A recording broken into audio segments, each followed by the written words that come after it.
Tengo las reseñas que voy a leer de nuestras invitadas, ¿no? Hagan de cuenta que estamos en la sala de su casa y hagan de cuenta que hoy tuvieron la oportunidad de poder escuchar a estas mujeres que posiblemente, ¿puedo hablar como hablamos en la Huasteca? ¿No? Sí. Voy a hablar como hablamos en la Huasteca. Es muy posible que a estas mujeres que hoy nos acompañan, en un México como en el que vivimos, solamente lleguen, ¿no?, cuando llegan a ofrecernos su trabajo doméstico.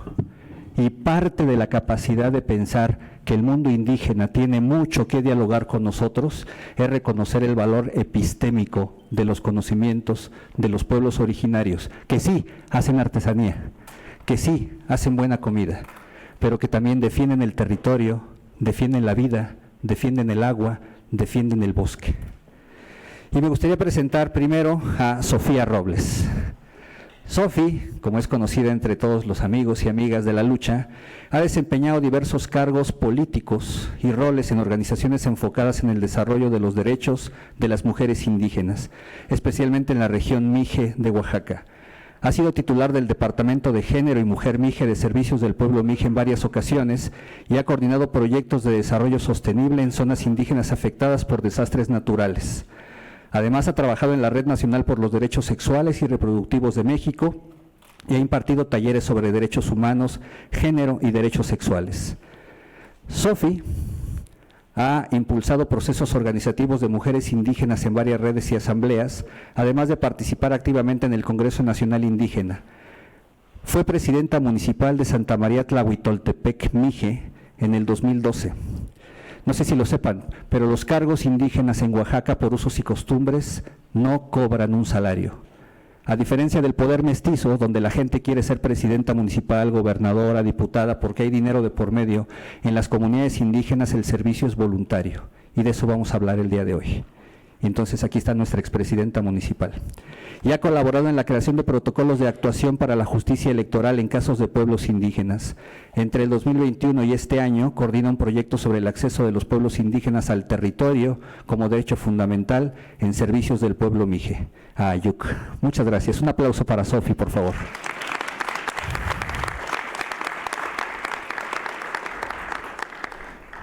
Piale. Chimosehuitzino, Tehuatzin, Mistlatlautia. Silvia Yesenia Ramírez es licenciada en Educación Primaria Intercultural, egresada con honores en el 2013 del Centro de Estudios Superiores de Educación Rural Luis Hidalgo Monroy. Inició su carrera docente en la Secretaría de Educación de Veracruz y en el 2021 asumió el cargo de directora comisionada en la primaria Miguel Hidalgo y Costilla en Tepetzintla. Ahí ha promovido actividades enfocadas en equidad de género, inclusión y la erradicación de la violencia. Participó en el Encuentro Nacional de Experiencias Docentes y fue seleccionada para representar a Veracruz con su narrativa La Fiesta del Elote en el 2022, que es un documental extraordinario y que les vamos a pasar después por si lo quieren saborear, sin el elote, tristemente. Silvia ha ocupado cargos directivos en contextos urbanos y rurales y ha sido reconocida en convocatorias nacionales en la Secretaría de Cultura y foros de buenas prácticas organizados por instituciones como la Ibero. Además, es corresponsal en la radio comunitario Radio Guayacocotla, La Voz Campesina, una radio también que es un proyecto jesuita en la Huasteca. Y forma parte de un grupo de danzantes en la Huasteca veracruzana promoviendo las tradiciones locales. Actualmente es directora de la primaria Niños Héroes en Citlaltépetl, Veracruz. Primaria que en este momento está sin directora y ya nos avisaron que los maestros andan en la mera pachanga. Un aplauso para Silvia Yesenia. A ver, la mesa se planteó originalmente para hablar de experiencias comunales de la organización política y territorial en Oaxaca. Sin embargo, decidimos abrirlo para que también escuchemos la forma con la cual cuerpo, territorio, educación, recursos, lengua y tradiciones también se discuten, se difunden y se viven en la Huasteca veracruzana. Entonces, les propongo el siguiente formato, chicos, chicas, chiques, profesores. También nos acompañan mucha gente de comunidades de este país en luchas territoriales en Tula, en la Ciudad de México, en el Anahuac, etcétera. Les propongo la siguiente dinámica. Yo voy a hacer 3 provocaciones, 3 preguntas a ellas para que nos cuenten más o menos, etcétera, cómo se está viviendo lo que yo pregunte. Pero después pasaremos el micrófono porque ¿alguien de ustedes ha estado frente a una presidenta municipal indígena? Pues aquí hay una. Y seguramente muchas, eso se habla mucho, en la Ibero se están formando los líderes que van a tomar decisiones, eso es cierto, ya sea a nivel familiar o a nivel político o a nivel empresarial o lo que sea. Hablemos de una vez. ¿Alguien ha tenido en su vida alguna experiencia de una profesora indígena? Pues aquí está Silvia. Y seguramente muchas de ustedes, sobre todo me refiero a las morras, tendrán muchas cosas que preguntar sobre cómo se sobrevive a la vida académica en Veracruz y a la vida política en Oaxaca. Entonces yo empezaré con esta primera provocación y es, pues así, con mucho amor y con mucha palabra verdadera, que es como hablan los pueblos indígenas. Si quieres empezamos contigo, Sofía. ¿Qué ha significado para una mujer chiquita, bajita, ¿no?, tener poder político? ¿Cómo se entiende el poder político como servicio en las comunidades indígenas Mije en Oaxaca? Bueno, creo que no se entiende desde ese sentido de poder, ¿no? Creo que el ser autoridad en una comunidad no se entiende como poder, se entiende como servicio. Y bueno, buenos días a todos, a todas. Buenos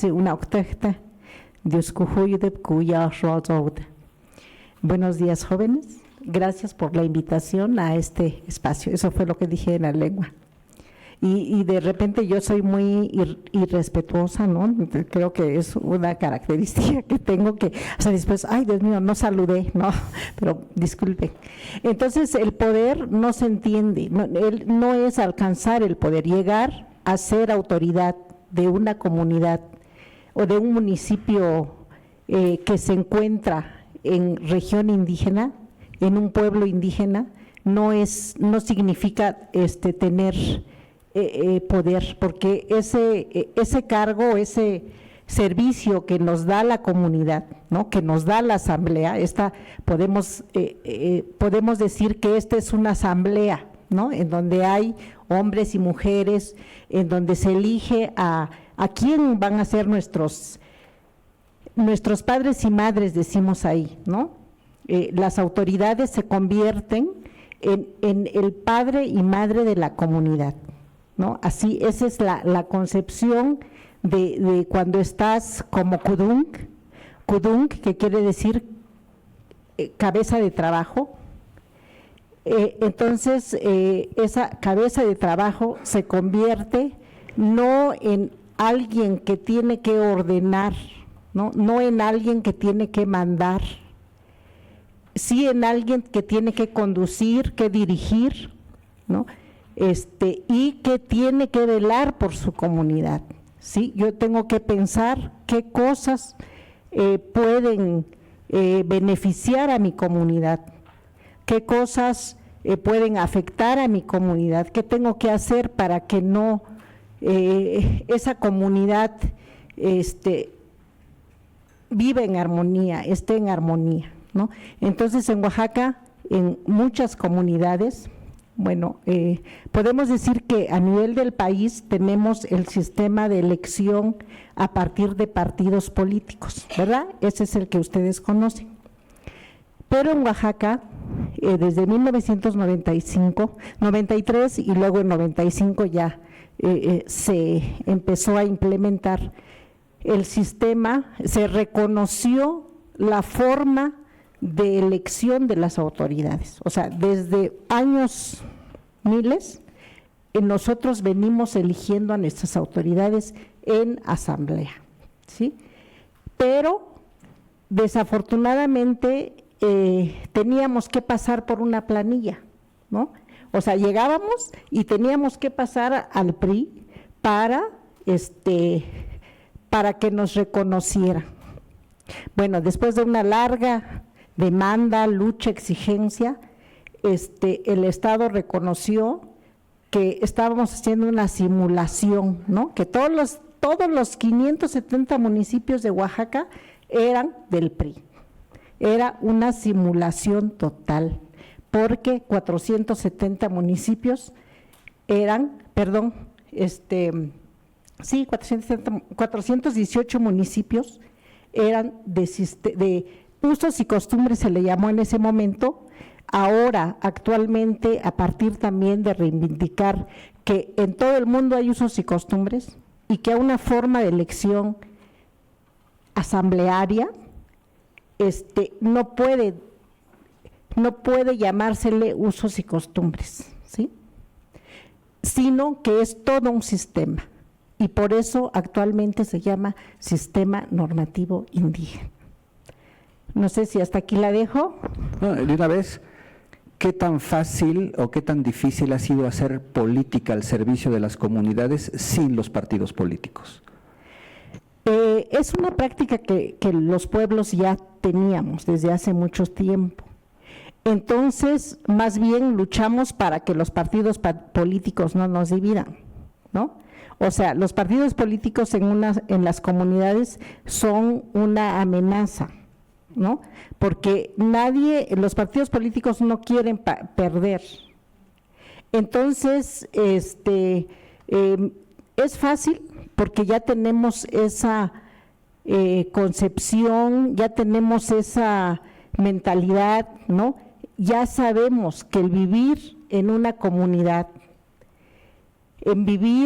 ser parte de un pueblo indígena, nos obliga, ¿no? Al mismo tiempo, el servicio es una obligación, ¿no? El ser autoridad es una obligación, ¿no? Es aquí un estudiante que digan, bueno, no sé si aquí haya comité de alumnos, ¿no? En otras escuelas luego hay como comités de alumnos o no sé.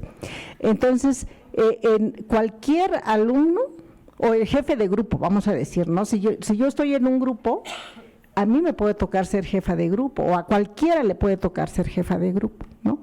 Entonces ahí estás obligado a servir a tu comunidad, ¿no? No desde arriba, no se puede poner a una persona que jamás ha hecho un cargo en la comunidad, a un joven de 20, de 15, de 20, de 25, 30, a ser presidente municipal, ¿no? Entonces hay todo un sistema escalafonario para poder llegar a ese espacio, ¿no? De ser regidor, de ser suplente presidente, suplente presidencia, alguna regiduría, tesorería, presidencia, sindicatura, alcaldía, que es el último piso, ¿no? O bienes comunales, ¿no? Son dos autoridades alternas, ¿no? La autoridad municipal y la autoridad comunal, que es la que tiene que velar por las tierras. La municipal es como la autoridad política, ¿no? Y la autoridad de bienes comunales, comisariados de bienes comunales, les llamamos ahí, son los que tienen que velar. Entonces, se tiene que aprender a gobernar, ¿no? O a servir a la comunidad, escuchando a todos, claro, puedes poner tus ideas de qué quieres hacer, cómo quieres hacer, compartir todas las ideas en el cabildo, después pasarlas a la asamblea, ¿no? Que sea aprobado lo que se quiere hacer y así. Y creo que en tanto oigamos las voces de las ciudadanas, de los ciudadanos, de los comuneros, en ese sentido, algún asunto que esté consensado en asamblea siempre va a tener el respaldo, ¿no? Entonces, si hacemos algo que sí es de una índole muy grande y que no consultamos, ¿no? Ya sabemos que nos pueden cuestionar en algún momento, ¿no? Y tenemos que estar preparando para eso. Entonces, mientras nosotros hagamos consulta, hagamos consensos de qué cosas queremos hacer y que la comunidad lo apruebe, en ese sentido creo que las cosas se van dando suaves, se van logrando. Muchas gracias. Silvia, pues tú eres una mujer joven, nahua, macehualmej, y Yo te he visto personalmente en los rituales de costumbre, acompañando los procesos de pedir bendecir el maíz y después dar gracias por el elote, pero también tienes una carrera académica, también tienes una trayectoria sindical. Nos gustaría mucho que hablaras también como docente de tu experiencia ante jóvenes. El 99.99% de los chicos que están aquí, y no porque ellos lo hayan querido, provienen de la educación privada.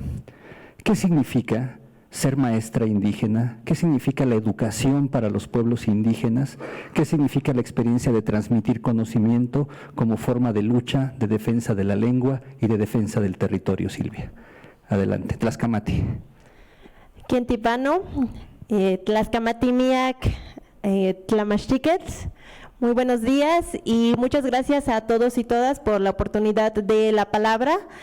Bien, nos pregunta el maestro acerca de la educación. Ustedes jóvenes que están estudiando, que tienen ese derecho a la educación, primero es resignificar para los pueblos, para las comunidades, acerca de ese derecho que se tienen. Si bien no es algo nuevo, desde hace algunos años en el artículo 3 está implementado el derecho a la educación, pero no solamente, como decíamos, transmisión de conocimientos. Ha habido un proceso de la escuela y principalmente la de educación básica que ha transgredido mucho los conocimientos locales que se tienen en las comunidades, que ha transgredido también la lengua, ha transgredido también los espacios comunitarios para ser una institución que, lejos de ser algo más comunitario, lejos de poder abonar a ese desarrollo o a esa compartencia que deberíamos de tener en los pueblos y comunidades, ha venido limitando. Entonces, actualmente la educación no solamente es eso, el transmitir los conocimientos, sino que es hacer comunidad en el amplio sentido, que desde la escuela se forjen también estos principios, que nos unamos con las comunidades, por ejemplo, el reconocer lo que existe ahí, lo que son las fiestas, las comidas, qué personas trabajan ahí, quiénes son nuestros padres de familia, quiénes son nuestras autoridades, quiénes son nuestros niños, de dónde vienen, de qué familias vienen, qué necesidades tienen, y no solamente en el ámbito académico.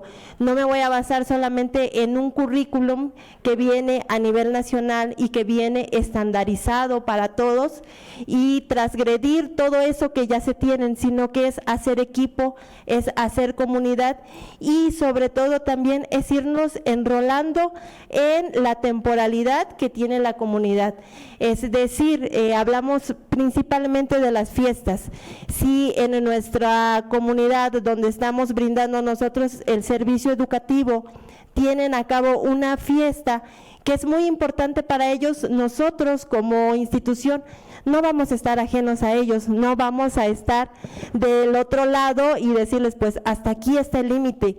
Es más, a partir de ahí tenemos que nosotros también formar a los niños a que vayan teniendo el sentido de identidad, el sentido comunitario y que también eso que ellos están haciendo, que eso también es importante. Muchas veces se creía que a la escuela iban los niños y pues ya dejaban ahí su lengua, sus culturas, sus costumbres y no, ahora se trata de que vayamos también caminando juntos y como les decía, también ha llegado a transgredir la escuela, pero ahora lo que buscamos es que también pues reconozcamos estos aspectos que son fundamentales. Una cosa es la fiesta, por ejemplo, otra cosa que la escuela está abonando hacia el desarrollo de la comunidad o que se sigan fomentando estas relaciones comunitarias que tenemos, ya lo decía la compañera, el sistema de cargos, por ejemplo, en las asambleas, también llevamos a cabo una asamblea con los que forman parte de nuestra comunidad escolar, también elegimos cargos, también ahí se va a a que la propia asamblea sea quien elija quiénes son los que los van a representar y también quiénes son los que van a coordinar a las actividades que vamos a ir realizando y que vamos a ir caminando juntos, ¿sí? Y otro ejemplo también es la cuestión de las faenas.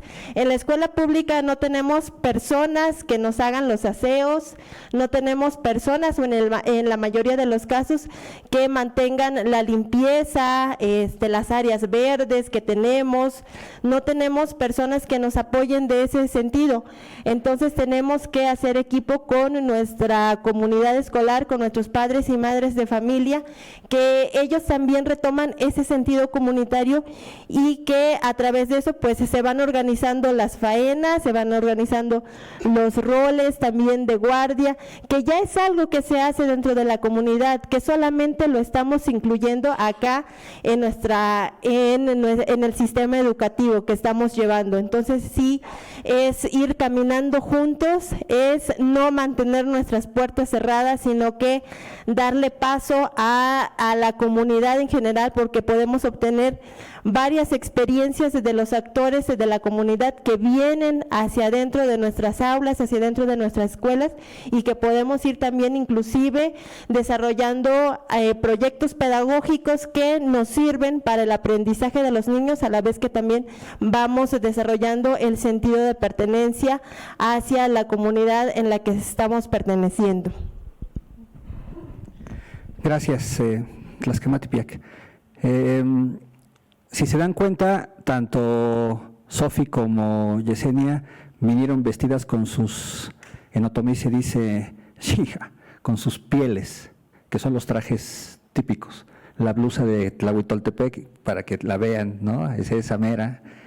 Y ese es el tejido típico de Tlahuitoltepec, que ha sido plagiado por las casas de diseño francesas. Y que el Instituto Nacional de Antropología e Historia, el Instituto Nacional de Antropología hizo el peritaje para defenderlo a nivel internacional, y el tejido nahua de telar de cintura. Mi pregunta es, como una mujer o como mujeres vinculadas tanto al ámbito del servicio público y al servicio educativo, ¿cómo ha sido su experiencia de vivir el racismo y luchar contra él? Seguramente no lo saben, pero el Estado mexicano ha sido históricamente el gran enemigo de las lenguas indígenas. Los maestros que antes eran mestizos golpeaban a los niños cuando hablaban la lengua, ¿no? O muchos de nosotros seguimos reproduciendo el racismo diciendo que las lenguas indígenas son dialectos. Ese es un ejemplo de tantos. ¿Cómo se ha sobrevivido a ese racismo? Y cómo en efecto ahora podemos pensar que no llegan desde la capital del Estado a mandar en el territorio. ¿Cómo se ha logrado poder darle la vuelta a ese racismo? Primero por ser indígenas, segundo por ser mujeres, y segundo, ¿qué podrían comentarles a los chicos que tal vez tengan otras experiencias de racismo para poder fortalecer la idea de que en efecto el buen vivir significa también reconocer nuestras diferencias y ser conscientes de que las diferencias nos enriquecen? En tu caso, ¿cómo se ha vivido, Sofi?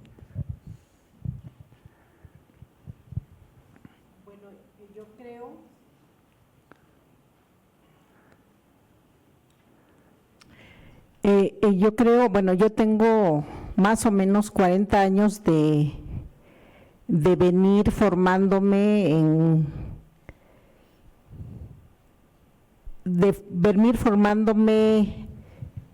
y fortaleciendo mi identidad como una mujer que pertenece a un pueblo indígena, ¿sí?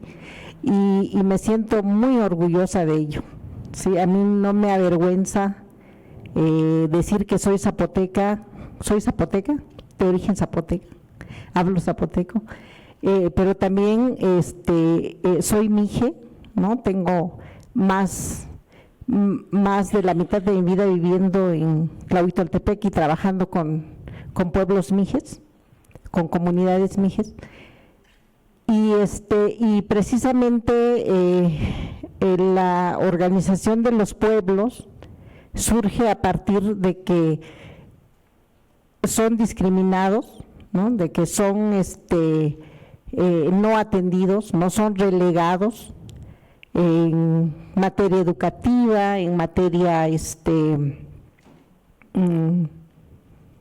de servicios públicos, ¿no? Entonces, pero sí son aprovechados en sus recursos, ¿no? O sea, la lucha de comunidades se inicia porque no hay servicios, no hay caminos, no hay carreteras, no hay agua potable, hay escuelas primarias que desarraigan a los niños, que hacen que se pierda la lengua, hay pueblos forestales que son explotados, ¿no?, de su madera, y bueno, así una serie de cosas que los pueblos dicen ya basta. O sea, el gobierno tiene que escucharnos y que nosotros somos parte, somos pueblos indígenas, pero somos parte también del Estado, de la nación, ¿no? Y que también tenemos derechos, ¿no? Y empezamos a hablar junto con otros compañeros, trabajando con autoridades municipales. Cuando hablo de autoridad municipal, el municipio es una instancia una forma política de organización de nuestro país, ¿no? Pero cuando hablo de autoridades municipales, les decía, 418 autoridades municipales son elegidas por la comunidad, y aunque sea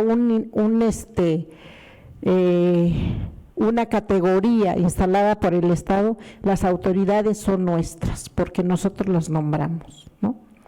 Entonces trabajamos con las autoridades, y una manera de hacer incidencia es reunirnos varias autoridades, ¿no? Entonces se hace la Asamblea Zapoteca Chinanteca, por otro lado se hace la Asamblea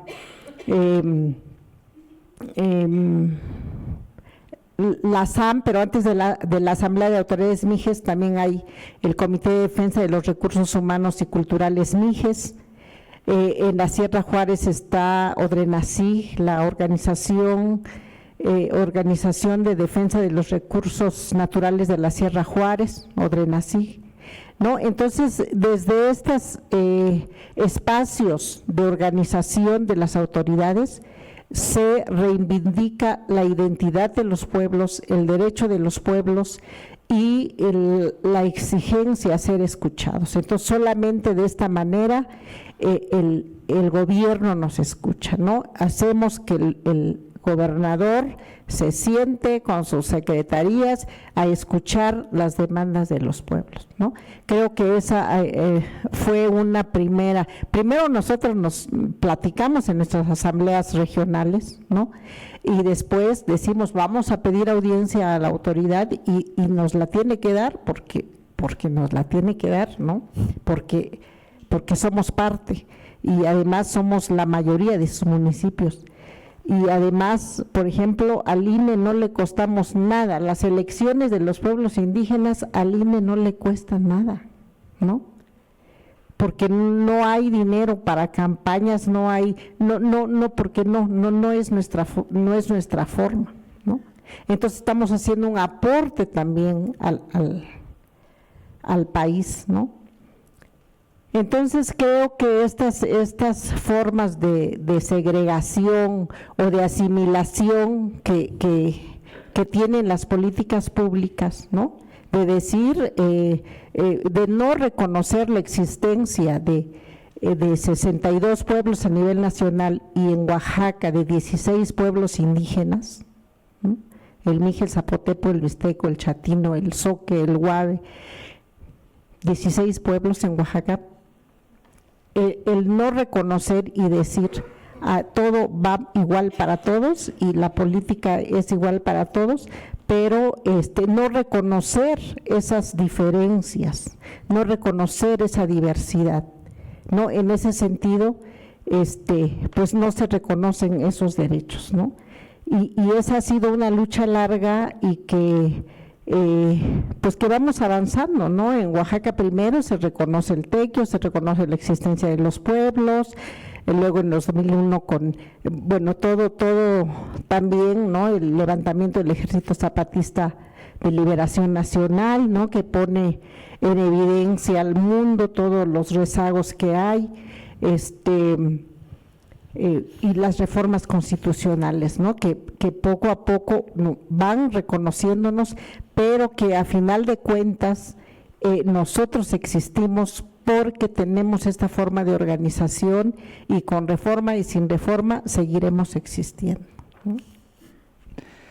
Los otomíes de acá arriba dicen: nosotros construimos Tula y la vimos caer, construimos Teotihuacán y la vimos caer, construimos Tenochtitlán y la vimos caer.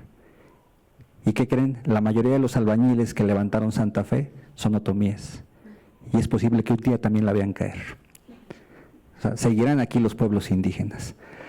Silvia, desde la escuela, ¿cómo se vive, cómo se siente, cómo se combate el racismo? ¿Cómo se puede dar cuenta de que ser indígena no es solamente una artesanía o un folclore? O nuestros pueblitos mágicos, ir a Oaxaca y hacernos una selfie y subirla a nuestras redes. ¿Cómo se vive la dignidad de ser parte del pueblo macehualme? Se vive desde el nacimiento, se vive desde que estamos en nuestros territorios.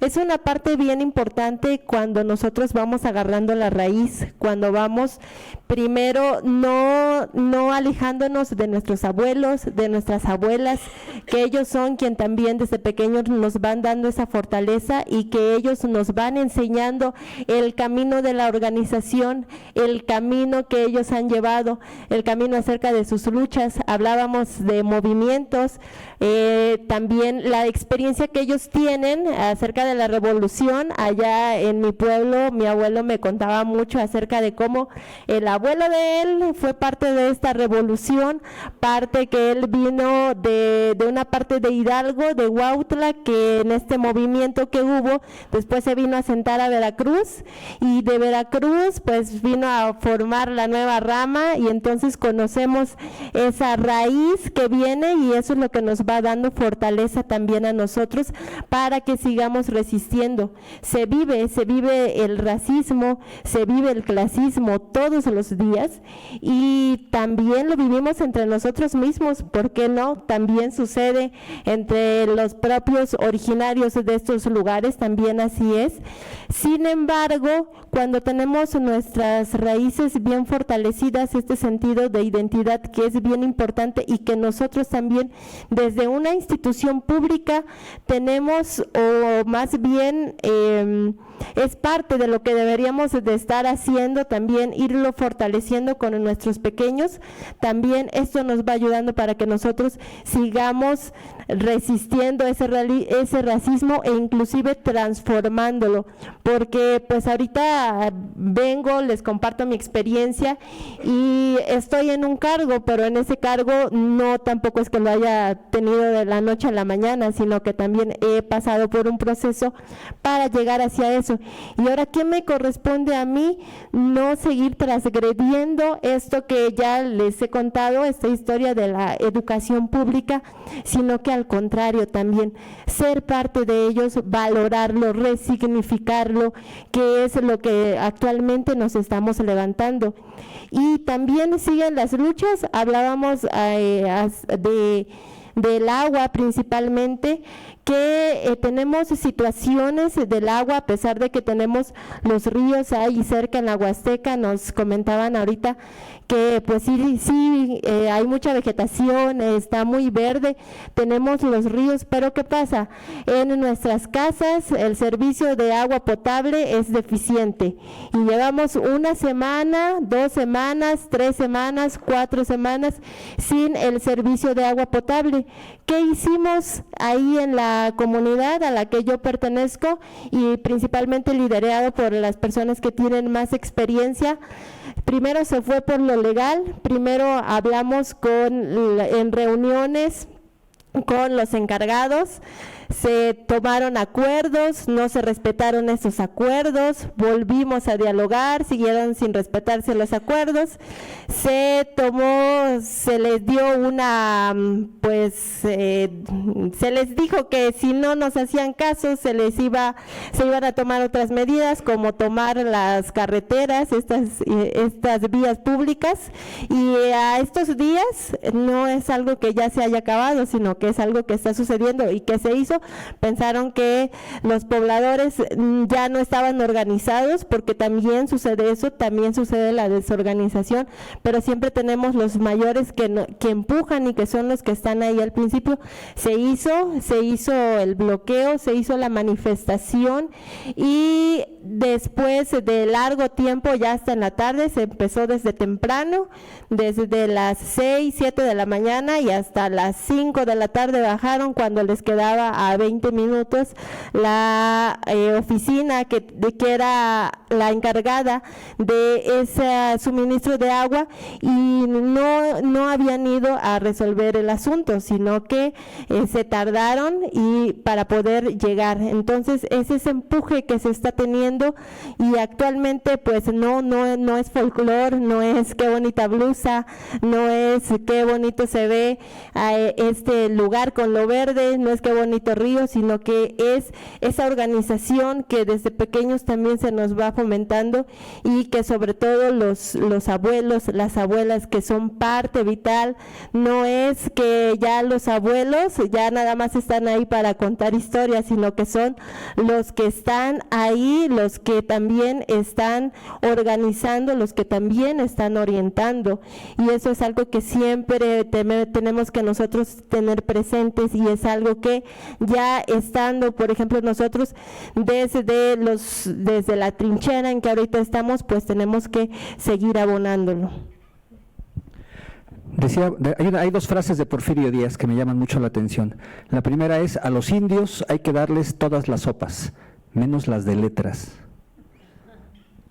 Sí, pues porque aprenden a leer y después se hacen levantiscos, ¿no? Decían antes. Y la segunda frase es cuando Manuel Gamio descubrió Teotihuacán, y entonces se reconstruyó la ciudadela y las pirámides, mal llamadas del Sol y de la Luna, y cuando Porfirio Díaz las visitó dijo: ya ven, el mejor indio es el indio muerto, ¿no? El indio teotihuacano, el indio maya, el indio del Museo de Antropología, etcétera. Pero ¿qué pasa con las comunidades indígenas vivas? Yo había dicho que iba a hacer 3 provocaciones, hice solamente 2. Me gustaría mucho ahora que los compañeros y compañeras profesoras, profesores nos ayudaran con los micrófonos, porque creo que llegó la hora de intercambiar palabra.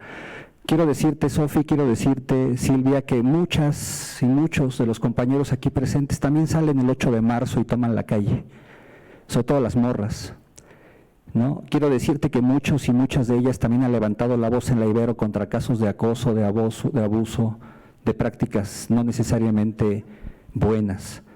Quiero decirles que están en una comunidad universitaria en la que también de repente hay contradicciones, pero también hay una cultura de poderlas hablar de frente, o al menos eso es lo que nosotros hemos aprendido de nuestros estudiantes. Tal vez no haya asambleas como en la ENA, o en la UNAM, o en la UAM, etcétera, pero aquí la gente, más allá del iPhone, más allá del Instagram, tiene un corazón muy grande.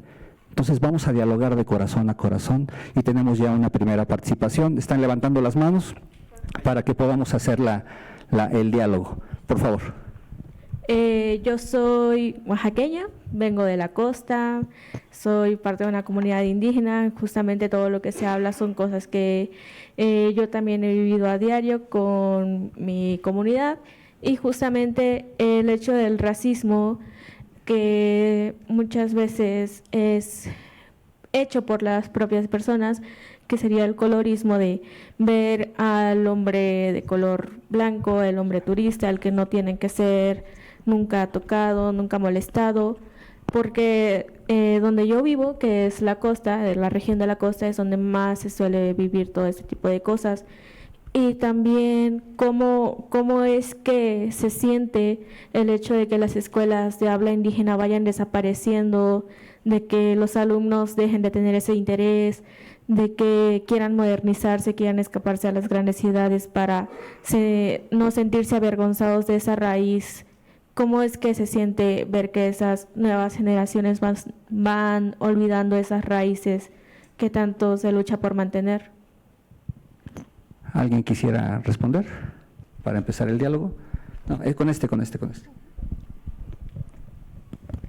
Sí se vive, tienes toda la razón, pero para empezar también es una lucha contra el propio sistema educativo del que nosotros somos parte. En este caso, los docentes, también existe la educación, lo digo entre comillas, sinceramente, la educación bilingüe, porque los maestros, las maestras que muchas veces llegan a esas zonas ni siquiera son bilingües y ni siquiera hablan la lengua, o a lo mejor sí son bilingües, pero no hablan la lengua de las personas de esa comunidad. Entonces, desde ahí también es esa situación que está sucediendo, y por nuestra parte ahí ya no depende tanto del profesorado, ¿no?, sino que es el sistema educativo, que muchas veces son los que ellos asignan, y que llegan personas que no tienen nada que ver con la cultura de la comunidad en donde está inscrita la escuela. Entonces aquí esto pues sucede, se van perdiendo las prácticas de la comunidad, se va perdiendo la lengua, pero inclusive si nosotros nos formamos parte de esa, la labor que sí nos corresponde como profesionales es acercarnos, y es acercarnos como ahorita estamos en un diálogo horizontal, no desde una posición, acá yo soy maestro y acá están a los que vengo a iluminar, sino que al contrario, es ese aprendizaje mutuo que si uno llega de una manera de nueva también a conocer ese lugar, entonces tienes que empaparte, tienes que caminar con ellos, tienes que comer su comida, tienes que sufrir lo que ellos sufren, la falta de acceso a internet, los caminos, lo deteriorado que puede estar la escuela. Entonces puedes también acercarte con ellos y ser parte de lo que estás viviendo ahí con esos chicos, solamente con los chicos, con la familia y con la comunidad en general. Entonces es algo que sí está sucediendo, pero también el profesorado comprometido que está buscando, esa es la manera de hacerlo, y de luchar también con el propio sistema educativo, porque te manda hacia un lugar donde tampoco tiene nada que ver con tu cultura, que a lo mejor tampoco conoces, pero de ahí la importancia también de practicar la interculturalidad, donde vamos a dialogar, donde yo que vengo de otro lugar, te comparto de mi cultura, te comparto de mi forma de ser, pero acá donde estoy llegando también te comparto, también es ese aprendizaje, es ida y vuelta, ¿no? Entonces es eso. Sí, yo mencionaba hace rato que uno de las problemáticas que se platicó a fines de los 70 fue el tema de la educación, ¿no? De cómo la educación iba haciendo que las lenguas se perdieran, ¿no? Que solamente se adoptara el español, y que aunque la educación se llamaba bilingüe, ahora bilingüe bicultural, ¿no? Ese era el término, o que había una Dirección General de Educación bilingüe, ¿no? Además la otra educación que no era bilingüe, ¿no? Primaria general, les llaman, existen todavía, primaria general y primaria bilingüe, ¿no? Incluso en los pueblos indígenas existen primarias generales, ¿no? Y que no retoman toda esta cuestión de la lengua. Entonces, en ese tiempo, creo que para este tema de fortalecer la lengua, creo que ha sido muy importante no quedarnos solamente con lo que nos brinda el Estado, ¿no? Sino que hacer propuestas realmente desde la propia visión de las comunidades, y esto fue lo que sucedió en los Mijes, ¿no? A partir de un proyecto de instrumentación de la educación básica Mije, se llama, ¿vale? Con Polo Baliñas, ¿no? Con Floriberto Díaz, con Polo Baliñas, y que a partir de ahí se empezó a trabajar el alfabeto Mije, ¿no? El alfabeto Mije, ahora tenemos un alfabeto Mije que puede usarse para escribir cualquier variante de la lengua Mije, porque hay muchas variantes, ¿no? y a partir de un espacio que creamos como asociación civil, antes era del CODREMI, pero después lo retoma Servicios del Pueblo Mije. Entonces creamos un espacio que le hemos denominado Semanas de Vida y Lengua Mije, ¿no? Y entonces un poco para poner en común el alfabeto, aprender a escribir la lengua, conocer todo esto que hemos avanzado en alfabeto, y que tuvimos en un principio pues el apoyo de lingüistas como Leopoldo Aliñas, no sé si era de la ENA, pero después de Filológicas, ¿no? Que hace 3 años creo ya nos abandonó, 2 años, y que pues realmente fue una persona que sí aportó mucho para nosotros, ¿no? Después ya tenemos lingüistas propios, ¿no? Ya está muy fortalecido nuestro falta más, pero está muy fortalecido. Seguimos con las Semanas de Vida y Lengua Mije, ya nos han rebasado nuestros profesionales, porque creo que eso nos da gusto, ¿no? Tenemos ahora un colectivo Mije que está haciendo de mucho. Y entonces tenemos también, a partir de ahí surge la inquietud de armar o de tener una universidad indígena, ¿no? Y ahí está Elisía, que es hermana de la Ibero México, Ibero Puebla, ¿no? Que fue posible con el sistema jesuita, sistema educativo jesuita, ¿no? Entonces ahí estamos en Elisía también vinculados. Y al final toda esta trayectoria, creo que en Oaxaca ha podido tener varias experiencias educativas propias, ¿no? Como son las secundarias comunales, ¿no? Ahora el bachillerato integral comunitario, que ese fue una propuesta desde los pueblos, ahora es del Estado, o sea, porque al final de cuentas pues el Estado tiene que cumplir, pero que el Estado incluya lo que nosotros queremos, ¿no? Que nuestros hijos no olviden. Entonces están los bachilleratos integrales comunitarios, y ahora hace 3 años quizás se logra el reconocimiento de la Universidad Autónoma Comunal de Oaxaca, ¿no? Entonces creo que tenemos experiencias pues que no han sido fáciles, ¿no?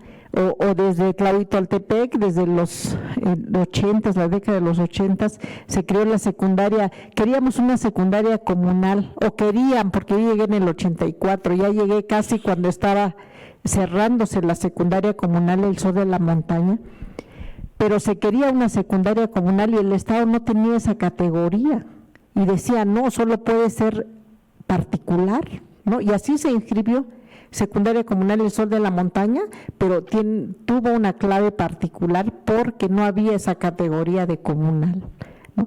Entonces creo que hay posibilidades, ¿no? Creo que hemos avanzado mucho en la formación de nuestros jóvenes, ¿no? Yo soy una generación que no tuve tanto acceso a la universidad, que más bien mi formación ha sido en organización social, pero que ahora pues hay muchos de los que pasaron por la CEBILEM, ahora son profesionistas, son biólogos, son lingüistas, son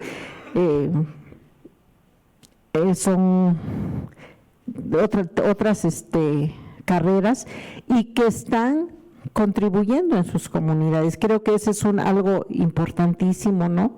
Que todo el proceso educativo que se ha ido impulsando ha servido para fortalecer la identidad de los jóvenes, y que sí se preparen, pero que regresen a sus comunidades, ¿no? Que no estén desvinculados. Bueno, hay algunos que se desvinculan, pero hay una gran fortaleza de vinculación y de aportación y de insertarse en ese tejido comunitario y de ir a servir. Para los interesados en la lingüística decolonial y el feminismo indígena, busquen a Yasnaya Aguilar, con Y, Yasnaya Aguilar, la gran lingüista mije, ¿no? Busquen los memes en náhuatl que hay en Facebook sobre la Huasteca, ¿no? Para que vean cómo se está fortaleciendo también a partir también de las redes sociales. Y sobre todo, muy importante, no perder también la dimensión de la propia lengua, ¿no? Uno valora mucho las lenguas cuando valora la propia. Hagamos un pequeño ejercicio de 30 segundos. Dime la palabra mamá, como si le llamaran por teléfono y ella estuviera en el piso de arriba y no escuchara. ¿Cómo le dirías? Mamá. ¿Cómo le dirías a tu mamá? ¿Cómo la llamarías cuando la llaman por teléfono, pero ella está en otra habitación y está sonando su teléfono? ¿Cómo le gritarías? Solamente usa la palabra mamá. Mamá. Otra vez. Mamá. Muy bien. ¿Cómo le dirías a mamá cuando te dijo que sí vas a ir a la fiesta, pero al final te dice no vas a ir a la fiesta? Solo mamá. No, no puedes. Entonces, mamá, mamá. Perdóname. ¿Cómo dirías mamá cuando tengas que cerrarle los ojos cuando fallece en su cama?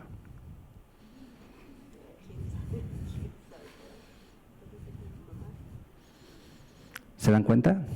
Es la misma palabra, pero no es el mismo sentido. Ese es el valor de las lenguas. Y si el castellano tiene estos poderosos matices, las lenguas indígenas también. Pero todos los seres humanos hablamos desde el corazón. Tenemos una segunda pregunta. Adelante, Ginger. Gracias. Hola, gracias Sofi, gracias Silvia por estar aquí, por el esfuerzo de venir hasta la Ibero. Y yo, más que una pregunta, quisiera pedirles un consejo, porque yo vengo de una comunidad que en realidad está muy fragmentada, ¿no? Dicen que es la comunidad libanesa en México, pero la realidad es que esta comunidad está sumamente dividida, está sumamente fragmentada, no hay un respeto por la lengua, no hay un conocimiento de las religiones, no hay un respeto, no hay un conocimiento de la comunidad en general, no sabemos quiénes forman parte de la comunidad, pero aún así ahí sigue. Y algo que yo quisiera preguntarles es cómo podríamos hacer para reconstruir a una comunidad que está completamente destruida, o sea, cómo la podemos volver a crear o qué necesitamos hacer justo para que se vuelva a fortalecer esta comunidad. Tal vez no va a ser lo que era antes o tal vez no va a ser lo que sea en otras partes del mundo, pero justo como cómo empezar a reconstruirla. Pues primero iniciativa y luego paciencia.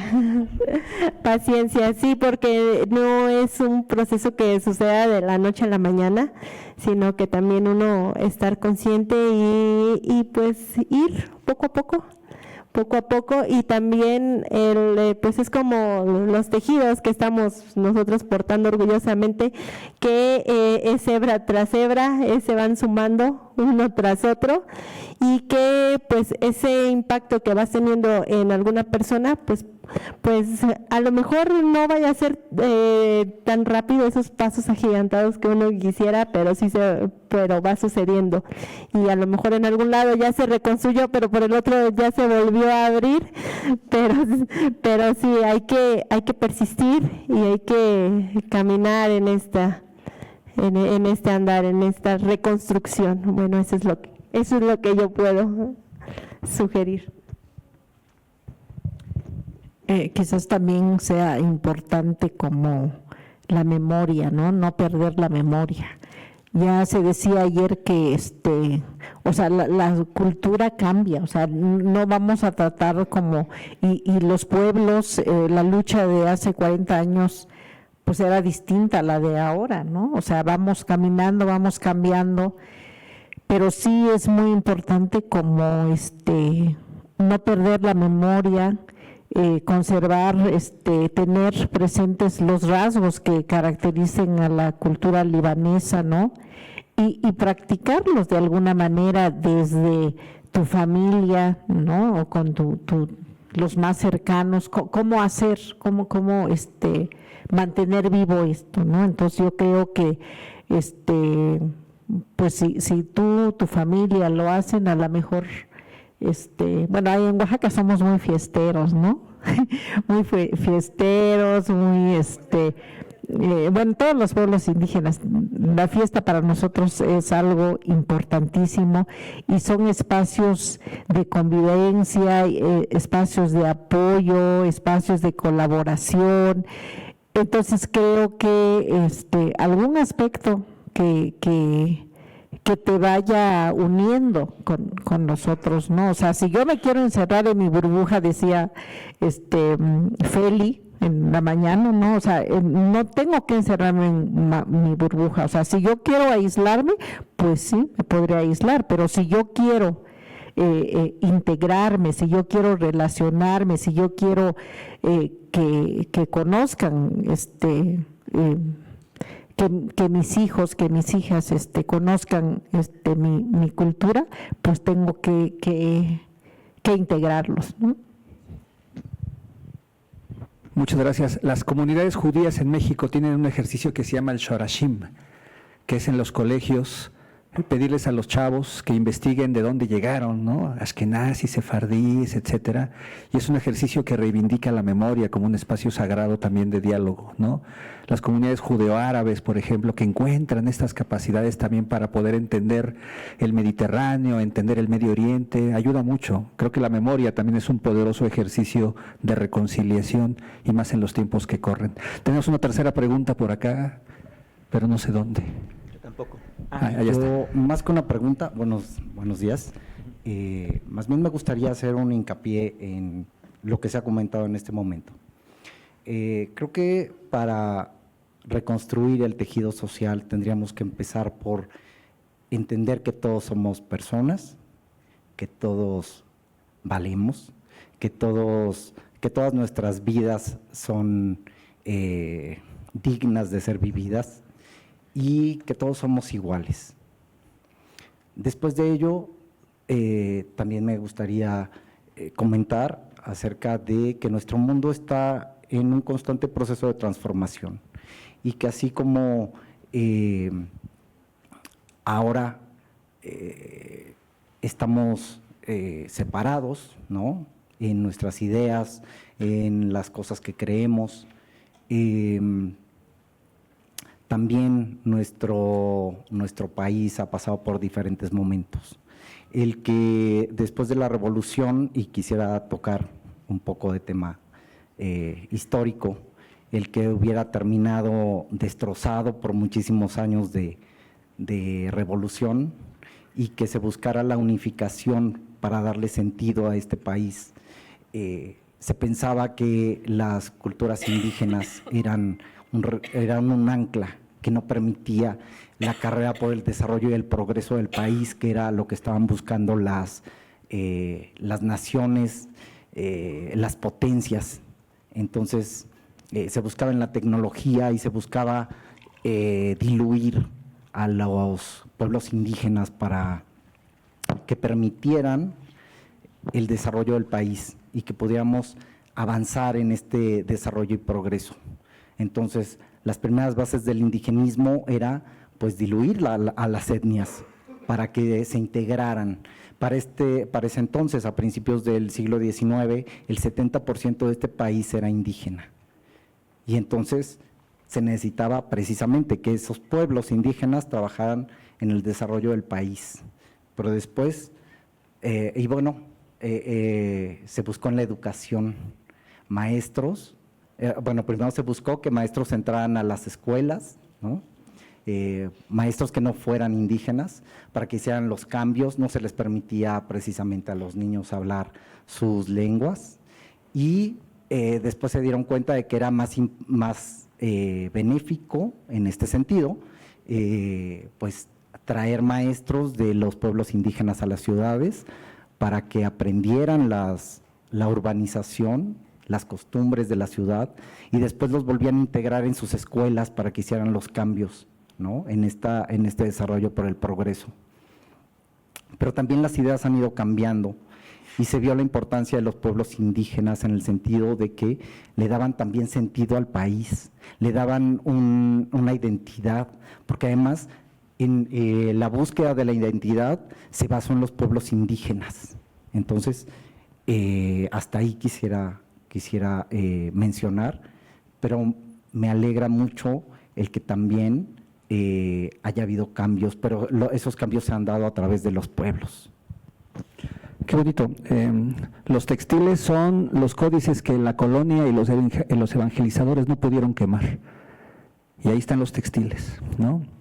Y es muy interesante, del 1.100.000 personas muertas durante la Revolución Mexicana, el 98%, según Federico Navarrete, eran indígenas. Entonces hay que preguntar quién pagó con la vida esto que llamamos ahora la Revolución Mexicana. Y se van a dar cuenta que la deuda histórica que tenemos con los pueblos indígenas es impagable. Esto no significa, sin embargo, que las comunidades vivan de rencor y entonces digan ustedes, güeros de la Ibero. No, pues justo se trata de eso. Se trata de decir que porque son güeros unos y prietos somos otros, no hay diálogo posible. No tiene que ver con el color de la piel. Tiene que ver con un corazón que pueda construir diálogo palabra a palabra. Eso es la Semana del Bien Común. Así se pensó, así se generó. Así se amasó en un horno bonito en el corazón de Mariana, que fue pues a quien le cayó la chamba comunitaria en asamblea del Colegio de Profesores de Reflexión de este trabajo, y que entre todos y todas hemos estado caminando y acompañando. Esa es esa Semana del Bien Común. Entender que nadie es dueño del bien y que el bien, entre más colectivo, es mejor para todos. Carnal, tienes el micrófono. Sí, hola, buenos días. No, que después tenemos otra pregunta por acá. A mí me gustaría preguntar más ya sobre la línea de acción. O sea, siento que su presencia aquí y la forma en la que hablan y representan y orgullosamente nos platican acerca de dónde vienen y lo que son, ya planta una semilla en cada uno de nosotros que en cualquier momento de un pensamiento racista o clasista deberíamos sentirnos, o previamente antes de esta plática, y supongo mucha gente cambiará su forma de pensar después de esto, que debería ser vergonzoso tener siquiera ese tipo de pensamientos. Pero ¿a qué me refiero con la línea de acción? ¿Qué podemos nosotros hacer como actuadores de lo siguiente que viene del país para poder apoyar que esta segregación termine y que que estas comunidades se sientan de esta manera? Porque pues al final nosotros estamos generando ahorita bastante volátilmente una personalidad. Entonces siento que es importante que ustedes nos digan cómo podemos nosotros detener esta segregación y empezar a poner de nuestra parte. Yo creo que, no refiriéndome económicamente para nada, sino más bien como de tolerancia y de compañerismo, cómo podemos hacer todos nosotros para crear una conciencia y dejar que esto deje de suceder. ¿Cómo te llamas? Javier. Pues primero dejar de pensar que ser indio es una categoría de insulto, ¿no? De entrada. Porque si esas nos vamos, el mundo en sus diversidades está llena de posibles insultos que serían bien lamentables seguir perpetuando, ¿no? Judío, eso no es un insulto. No, palestino, eso no es un insulto. Indio, eso no es un insulto.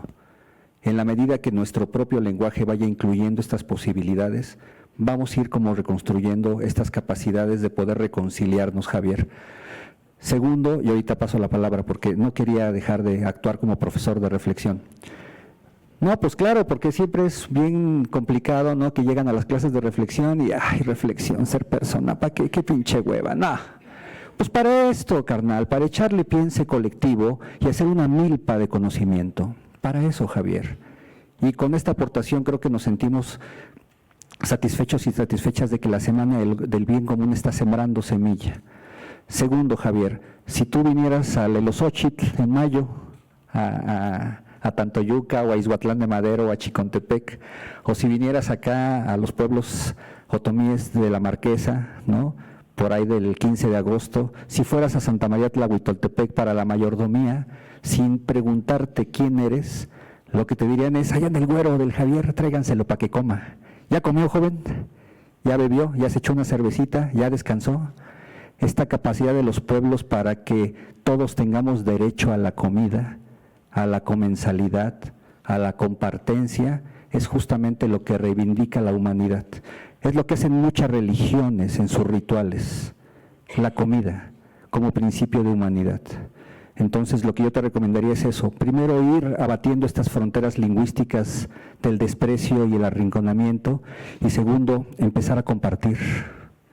El poeta español Manuel Machado decía, moneda que está en la mano quizá se pueda guardar, pero la que está en el alma se pierde si no se da. Comparte, Javier, comparte, comparte, comparte. Y te vas a indiar compartiendo. Silvia. Sí, también recordar que todos estamos ahorita en un mismo espacio, todos estamos en una misma nación, independientemente de donde vengamos, seamos nacionales, extranjeros, estamos en este momento, en este espacio, en este tiempo, y que si todos nos echamos a manos, si todos nos reconocemos como compañeros de estos momentos, creo que si estamos buscando un beneficio, pues es un beneficio que va a venir impactando a todos, ¿no? Como estamos diciendo, en el bien común. Entonces, si buscamos el bien de los demás, pues también es algo que a nosotros como personas, como humanos, como humanidad, independiente de donde vengamos, pues es algo que estamos sembrando para este momento y para el futuro. Y el segundo también es la empatía, siempre ser empáticos con las personas que estén a nuestro alrededor, llámese de los pueblos originarios, llámese también de los más cercanos hacia nosotros, ver y trasladarnos a ese espacio, a eso que ellos están viviendo, a eso que vemos por las calles, a eso que vemos también en nuestras casas, inclusive ser empáticos con eso que está sucediendo, y que a partir de ahí también nos va tornando la reflexión, y no solamente que se nos quede en la reflexión, en la acción, el conocer, el acercarnos, porque si vemos también muy por encimita, ay, pues qué bonita blusa, no, pero no sabemos qué hay más detrás de esa bonita blusa, qué hay más de esa comida que, como dice el maestro, llegamos a las ceremonias, llegamos a los rituales, ahí no importa quién eres, de dónde vienes, cómo vienes, siempre eres recibido porque están pensando, vienes de otro lugar y no sabes si ya comiste, si tienes sed, si has descansado, entonces pásale, está siendo empático con ellos, ¿sí? Y entonces el ir conociendo un poco más acerca de esto, que a lo mejor ahorita podría ser un poquito más superficial, pero ir conociendo, y créanme que hay mucho, mucho, mucho por descubrir, y mucho que también nos puede seguir llenando el corazón. Bueno, estamos ya con el tiempo, entonces tenemos 3 últimas preguntas. Por favor, la compañera, después vamos con el compañero de la Náhuac, después contigo, Tula, y les pediría que fueran preguntas así bien puntuales, para que hubiera respuesta bien puntual y que nadie se quede con la palabra suspirando ahí en el aire. Adelante, compañera. Y arriba la Costa Chica. Bueno, retomando un poco lo que han dicho antes de que, o sea, sí, muchas de las comunidades indígenas, muchos de los pueblos ofrecen mucha hospitalidad, y me es llamativo porque, o sea, siempre se reconoce por esa hospitalidad, siempre se reconoce por qué amables son, porque me invitan comida, porque me incluyen en las fiestas, pero cuando se trata de los lados negativos, por así decirlo, de que tienen que tapar las carreteras, de que tienen que tapar ciertos caminos porque están exigiendo, ahí es cuando se les ve no quiero que suene feo, pero digamos como que la doble cara de que, ay, ya están molestando ahí, pues que los arreglen ellos, ¿no? Que ellos cobren, ¿no? O sea, ¿cómo se sienten de que después de ofrecer tanta hospitalidad, tanta amabilidad, les den esa respuesta de, es que están molestando? O sea, ¿cómo es lo que se siente, o cómo es como lo que han vivido con ello?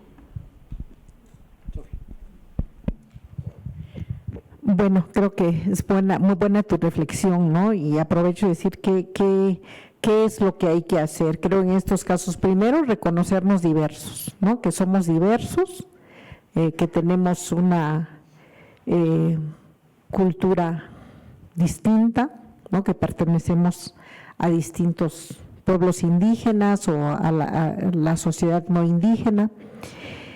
Y creo que en ese sentido es la solidaridad en las luchas, ¿no? Yo creo que hay muchas luchas ahora en estos momentos, ¿no? Creo que, por ejemplo, la solidaridad con LZ fue impresionante. O sea, creo que a mí me tocó vivir toda la marcha del color de la tierra y la solidaridad que se vivía en el camino fue impresionante, ¿no? Aquí en Milpa Alta, precioso. Con toda la lucha indígena, con los zapatistas y con todos los pueblos indígenas que veníamos acompañando. Entonces ahora hay muchas luchas contra las mineras, contra los proyectos eólicos, contra los proyectos hidráulicos, hay muchas luchas, ¿no? Decía Floriberto Díaz, decía que es uno de los pensadores de la comunalidad, decía, bueno, nosotros como indígenas ya tenemos una causa propia, no tenemos que buscar otra causa, ¿no? Pero si no tenemos una causa, tenemos que buscar una causa, una razón de ser, una razón que nos haga existir o que nos haga sentir que estamos con los otros, ¿no? Que el problema del otro también es el mío. Entonces creo que aquí es la solidaridad en las luchas y ver cómo contribuimos en cada una de las luchas. Creo que esa sería mi respuesta. Por favor, jueves, viernes, sábado, domingo, búsquense en la cartelera de la Ciudad de México el Teatro Santa Catarina, ahí en Coyoacán, la obra de teatro Hasta Encontrarte, sobre las madres de desaparecidos, un monólogo de 2 horas que los va a dejar sin palabras, porque es una de las mejores herramientas para tratar de pensar que las luchas de todes son las luchas de todes. Y muchas de ustedes hoy pueden levantar la voz porque otras mujeres antes que ustedes salieron y tomaron la calle. Entonces, eso tal vez sea empatía. Se nos está acabando el tiempo. Vamos a escuchar las 2 preguntas, el compañero, y después cerramos contigo. Bien puntuales para escuchar las preguntas. Pero es que no hay pregunta, pues. Nada más quería, bueno, ¿cuál tonali noniguan, tlaca, noniguan, siguat? No toca Jesús Sebastián, Inaltepel, Culhuacan, Iztapalapa, Mexico, Tenochtitlan. Comentar nada más que aquí en la Ciudad de México habemos más de 160 pueblos y barrios originarios, que todavía tenemos esas costumbres heredadas de nuestros abuelos antiguos, y los invitamos como que para que comiencen así a ver que somos un pueblo originario, ir a las mayordomías. Tenemos también carnavales, que son formas de resistencia cultural también, que son parte importante, porque eso permite comunidad y comunalidad. ¿Sería cuánto? Y justamente estas luchas son las que nos indican que la Ciudad de México no es el corredor Roma Condesa Morros, ¿no? Terminamos contigo, yo nada la voz más de Tula. quisiera hacer una reflexión, retomando la pregunta que hizo. Yo estudié aquí en la Ibero hace más de 30 años diseño gráfico con el subsistema de diseño textil, no existía la carrera de diseño textil, y yo me veía trabajando en la industria textil, yéndome a Barcelona a hacer alguna especialidad y regresar a la industria.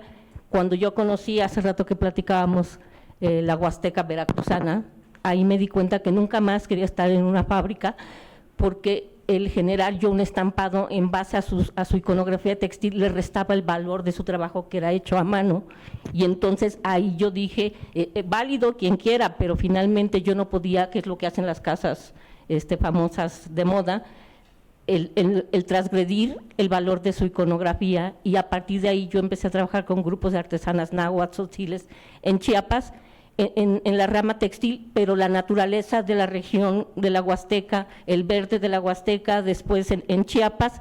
Finalmente, cuando regreso a Tula, que es mi lugar de origen, me encuentro que ahí no había el verde porque se está destruyendo, porque somos el patio trasero de la Ciudad de México, donde están destruyendo nuestro río, y lo que hablaban hace rato y decían, de qué manera podemos rescatar a nuestra sociedad o a nuestras comunidades que están fragmentadas. Pues yo creo que evocando a esa memoria histórica, que finalmente son los elementos. Tula es cuna de la cultura tolteca, tolteca significa constructor, y estamos siendo destruidos por la invasión que hace el capitalismo con sus desechos, y finalmente el destruir nuestro río para nosotros es destruir esa memoria, y nosotros estamos aquí, mi hermana también estudió diseño aquí en la Ibero, ella hizo el logotipo del río, y habla de cómo el agua, el cauce que viene a ser desde la época de la cultura tolteca, nos mantiene unidos con nuestras raíces. Entonces nos hermana con la Huasteca, porque finalmente el agua va para allá,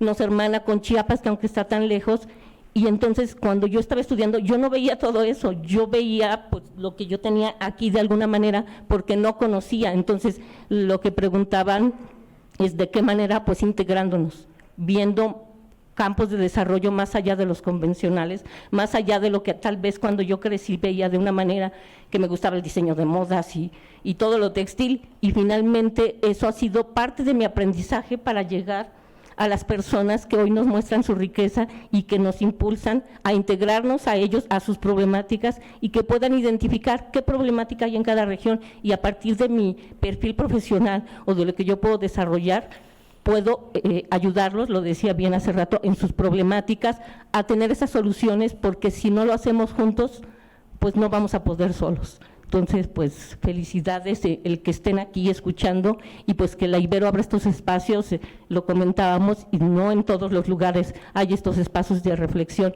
y pues agradecida, Tlaxcamati, Piale Tucomale, así nos saludábamos, y bueno, nos llena el corazón el haber podido tener ese proceso de aprendizaje y terminar volviendo a la Ibero después de 30 años pidiendo ahora de alguna manera ayuda, porque nuestra problemática es muy grave, porque no podemos solos y porque somos parte de esta comunidad, pero también somos parte de las demás comunidades.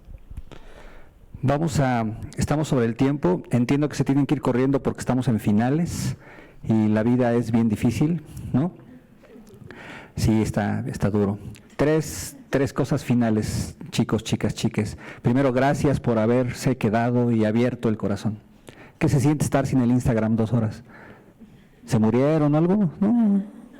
Javier, ¿te está cargando el payaso? No, ¿verdad? ¿Se te fue el alma al cielo? No. Tres cosas, y que es algo que se va a discutir muchísimo en los siguientes años. El capitalismo hace al cuerpo del planeta Tierra lo que el patriarcado hace al cuerpo de las mujeres. Y eso es algo que se ha debatido a nivel comunitario y que se ha discutido muchísimo desde la base comunitaria, desde las mujeres, desde las abuelas, ¿no? Es un comercial bien chafa, vayan a ver mi exposición de fotos que está ahí en el patio y van a ver que las abuelas, los abuelos no son, ay, este señor que me cuenta la misma historia 10 veces y que ya se orina en los pantalones. Son la base de la raíz comunitaria. Regresen hoy a casa o el fin de semana y vayan con sus abuelos y con sus abuelas y reivindiquen esa raíz poderosa que los tiene aquí erguidos y con dignidad. Segundo, me parece fundamental y me gustó mucho esto, de veras, un día regresen a la Ibero. Pidan una clase. Cuando sean el mejor en administración, en finanzas, en biomédicas, en derecho, etcétera, regresen a la Ibero y pidan clases para que vean lo que se siente. No es cierto, que no te pelen. O vayan a la universidad pública y compartan lo que saben. Y tercero, fundamental, ¿ya entendieron qué es la Semana del Bien Común? Y al rato tenemos otra cosa y mañana también tenemos más cosas, pero el Departamento de Reflexión Interdisciplinaria sí tiene una tarea fundamental: no quitarles el tiempo, no aburrirlos, no pedirles que reflexionen, no, construir comunidad. Ese es el sentido profundo de la Ibero, donde ni los dedos de la mano son iguales. Qué bueno que somos diferentes, de eso se trata. Defendamos la diferencia. Yo le voy a pedir a Sofi que se despida de los chamacos como si fueran tus hijos. ¿Qué les dirías a estos chamacos? Si quieres en Mije. 1 minuto. No, en Mije no, en Castilla, porque si no, pues nadie va a entender. Bueno, pues yo escogí una octavita que despatmadouda es un aguayú. Pues tiene amadep, es el zuchdunde, zucmashpectep, es naide nim gahushpudekeret. Muchas gracias por escucharme y por estar aquí, y también que sigan preparándose y que también sigan apoyando a los pueblos o a la comunidad con la que ustedes se identifiquen. Muchas gracias. Un aplauso grande para Sofi. Y le vamos a pedir Y le vamos a pedir a Silvia que se despida de ustedes como si fueran tus alumnos de la primaria ahorita en Citlaltepec. A ver. Bueno, chicos, nos vemos mañana. Cuídense mucho, hagan la tarea. En Macehualme. Así lo digamos. Sí, bueno, jóvenes, me dio mucho gusto estar con ustedes. Qué bueno que nos escucharon hasta el final y que están atentos y que nos brindaron algo de lo más valioso, su tiempo. Yo también me voy con el corazón lleno de haber conocido a ustedes y que también, pues sé que hay esas semillas y sé que más de alguno va a continuar en este camino y les deseamos todo lo mejor y bendiciones a ustedes y muchísimas gracias a todos los que nos invitaron. Gracias. Muchas gracias.